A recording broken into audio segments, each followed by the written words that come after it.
ठीक है, अब मेरे कुछ कुछ आखिरी के सवाल बचे हैं। लव जिहाद का बड़ा जिक्र होता है, आप तो खुद अप्रत्यक्ष तौर पर उसका शिकार हो गई एक अफवाह को लेकर। आप मानती ऐसी कोई चीज़ होती है? क्योंकि हरियाणा में बहुत चर्चा ऐसी होती है, हरियाणा में जहाँ आप रहती हैं और एक महिला होने के नाते, या इस पर आपकी क्या सोच है?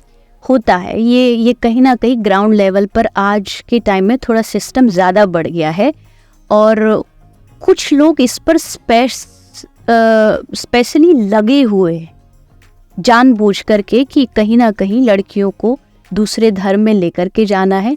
कुछ लोग इस प्रकार के काम में जुटे हुए हैं जो कि गलत है।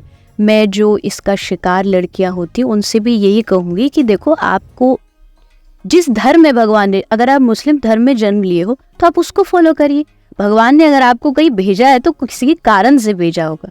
अगर आप हिंदू धर्म में जन्म लेती है तो थोड़ा सा समझदारी से चलिए। आप जाकर के आज कहीं फंस जाती है और कल को बहुत सारे गलत उदाहरण देखने को मिलते हैं, गलत व्यवहार कर दिया, मार दिया, तो उससे बहुत दुख पहुंचता है और इससे लड़कियों को, कन्याओं को सावधान रहना चाहिए। मैं 4 नाम लूंगा, मैं उनको आपके जहन में जो भी स्मृतियां हो या जो भी ख्याल आता हो आप उनको बताइएगा।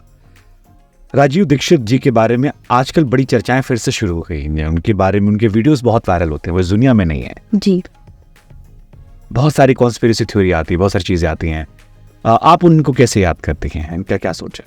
मैं उनसे मिली हूँ कई बार, पतंजलि योगपीठ में मेरा बहुत आना जाना रहा था, उनसे मिलना जुलना रहा था। देखिए, हर एक की फिलॉसफी अलग अलग है।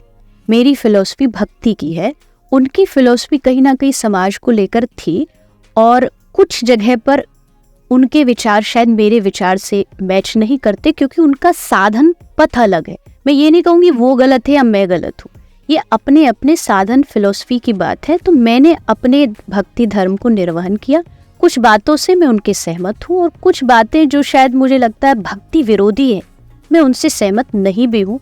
बात सिर्फ इतनी है कि इंसान वो देशभक्त थे, राष्ट्रभक्त थे, उन्होंने राष्ट्र के लिए बहुत सारा अच्छी ज्ञान भी दिया है और उसका बस मुझे सम्मान है।